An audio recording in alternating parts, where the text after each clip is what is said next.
Bonjour.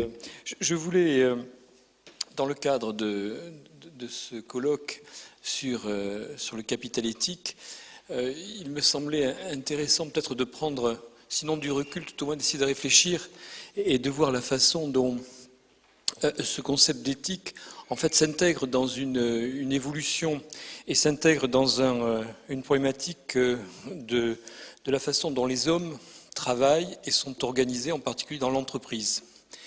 Et il me semblait intéressant de vous donner un regard sur ce qui, il me semble important de voir, le basculement des organisations qui sont centrées aujourd'hui, ou qui étaient jusqu'à présent centrées sur l'individu, et la façon dont le concept de capital humain est justement un concept qui centre les préoccupations sur l'individu, et donc on va dire l'individualisme, par rapport à un autre concept qui me semble plus pertinent aujourd'hui et qui va avoir une pertinence de plus en plus importante, ce concept de capital social, dans lequel on prend en compte la dimension sociale de l'individu et surtout la façon dont l'organisation va devoir intégrer la façon dont les hommes travaillent ensemble et les comportements qu'ils ont dans l'organisation.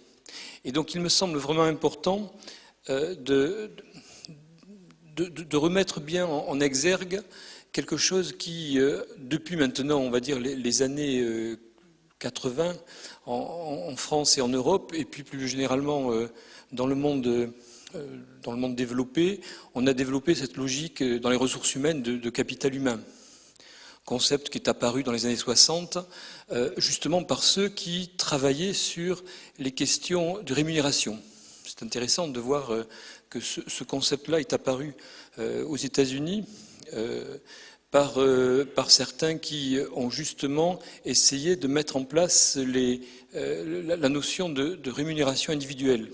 Et donc de fait, ils se sont donc centrés sur l'individu, ils se sont centrés sur l'individualisation de la rémunération, et ils sont passés de l'individualisation de la rémunération à ce qui fait quand même le substrat, le comportement qu'il y a derrière, les compétences qu'il y a derrière. Et donc les compétences, il fallait les rémunérer de manière plus importante, suivant un peu le niveau de compétences que les personnes avaient.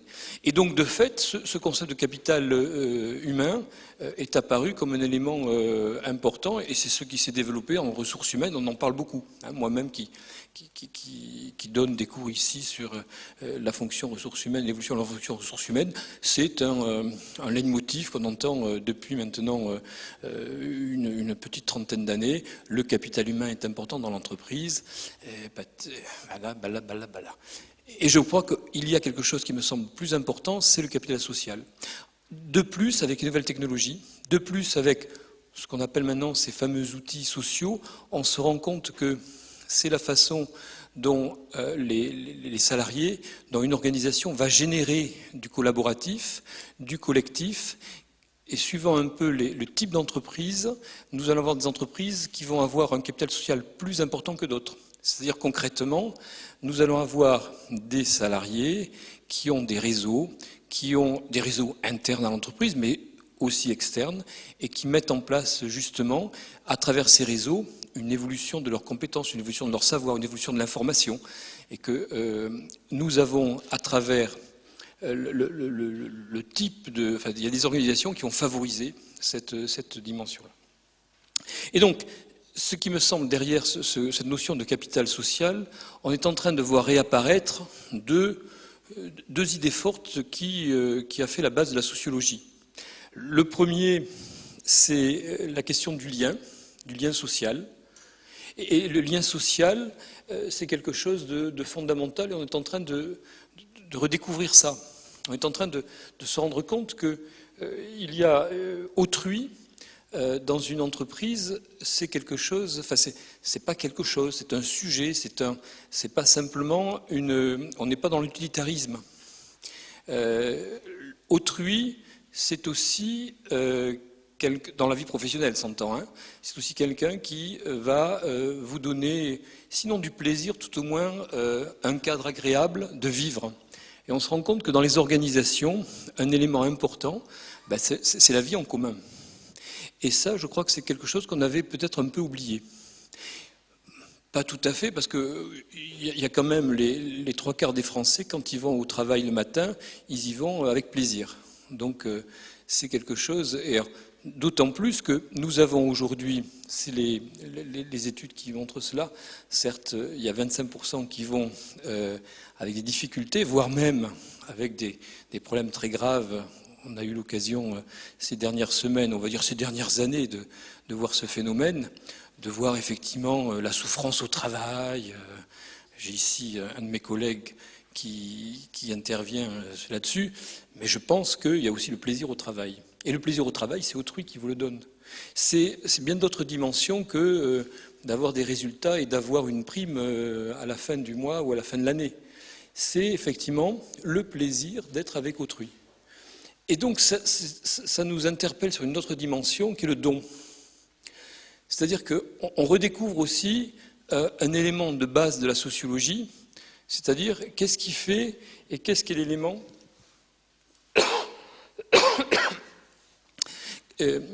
quelle est la recherche que l'on a à aller vers autrui? Mais tout simplement le don. Et puis le contre-don. C'est qu'on sorte vraiment de l'utilitarisme, on est vraiment dans une logique de relations successives avec autrui, une notion de gratuité qui apparaît, et ça c'est important dans les relations humaines. Alors je ne sais pas si on est vraiment sur les problèmes d'éthique, mais il me semble que c'est les problèmes de valeur derrière qui sont le substrat de tout ça. Et il me semble que l'être humain, eh bien, c'est ces deux dimensions qui cherchent à tout moment, que ce soit dans sa vie personnelle ou dans sa vie professionnelle. La recherche de liens et la recherche de dons. De dons réciproques et donc de contre-dons. Et donc, c'est ainsi que la question du capital social me semble pertinente, sur lequel nous devrions, et nos organisations et nos sociétés devraient effectivement se construire et réfléchir. Je rappelle simplement en 2 mots un peu ce concept d'où il vient. C'est un concept qui a été développé par Pierre Bourdieu, initialement en France dans les années 80. Lui, c'était effectivement très centré sur la façon dont ce capital social était lié à une situation sociale et un statut social. Et que donc un individu avait un statut, enfin suivant qu'il soit bourgeois ou qu'il soit ouvrier, grosso modo, il avait un carnet d'adresse plus important que l'ouvrier. Le fils d'ouvrier donc s'avérait, n'ayant pas un capital social suffisant, ne pouvait pas effectivement entrer dans tout un processus, par exemple, de formation et puis ensuite d'intégration en entreprise. Voilà un peu l'idée qu'il y avait derrière.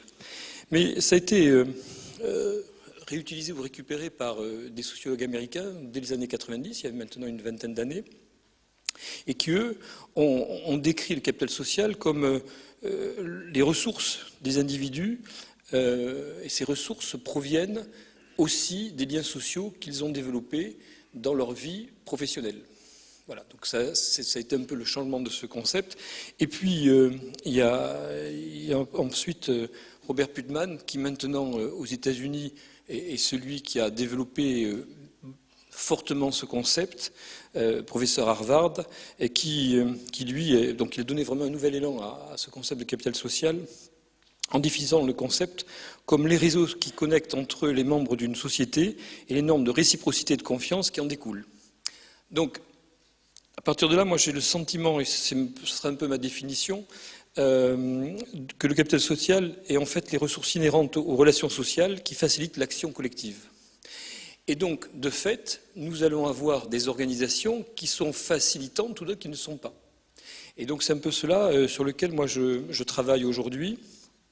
Alors, vous avez bien compris que cette notion de capital humain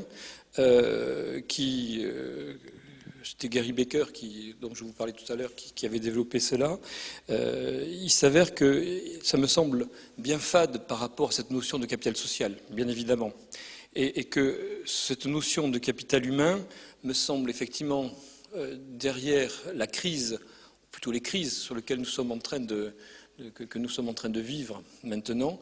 Quand je parle des crises, je ne parle pas simplement de la crise financière, je ne parle pas simplement de la crise économique, je ne parle pas simplement de la crise sociale, je ne parle pas de la crise peut-être politique. Enfin, dans certains pays, il y a des crises politiques qui vont déboucher à partir de cette crise sociale. Moi, je parle de la crise des valeurs et surtout de la mutation. Parce qu'en fait, derrière la crise, c'est surtout la mutation que nous sommes en train de vivre depuis pas simplement septembre 2008, mais qui est en prémisse depuis quelques décennies et qui, comme toute crise, eh bien, c'est une gestation. À peu près comme au XVIIIe siècle, le monde d'Adam Smith a vécu une première révolution industrielle. Nous, on est en train de vivre une révolution qui est à la fois urbaine, c'est dans ce cadre-là. Et c'est un cadre dans lequel, non pas l'humain, mais c'est le social. Et donc on est en train de se rendre compte que l'être humain est un être d'abord fondamentalement social et que l'intérêt général dont François Fatou parlait tout à l'heure, c'est quelque chose qui doit être intégrante à nos comportements. Et donc ce néolibéralisme qui a donné une sorte d'hyper-individualisme, aujourd'hui, doit être remis en question. Et donc de fait, et je voudrais terminer mon propos là-dessus, c'est la façon dont le capital social d'un individu, mais aussi d'une organisation, va pouvoir se développer. C'est-à-dire concrètement, c'est des comportements qui vont être favorisés ou qui ne vont pas l'être, et que les outils dont je vous parlais vont être pertinents dans un contexte donné et ne le seront pas dans d'autres contextes parce que justement, il n'y aura pas eu ces dimensions de lien. Il n'y aura pas ces dimensions de dons réciproques. Et donc, tout cela ne peut s'affirmer qu'à travers la façon dont un individu et une organisation est porteur d'une culture dans laquelle il y a une valorisation de l'autre, il y a donc des valeurs d'écoute et de réciprocité. Et donc, au-delà de la logique individuelle, c'est comment re-rentrer dans une logique collective dans laquelle, à la fois, il y a l'individu, le jeu, et dans lequel il y aura le nous aussi. Et en quelque sorte, c'est une sorte de grande dimension et de grande attraction réciproque du jeu et du nous, dans lequel nous allons devoir apprendre à vivre. Et nous avons été trop souvent dans le jeu, dans l'individualisme forcené, et on va apprendre à être effectivement aussi avec autrui. Je vous remercie.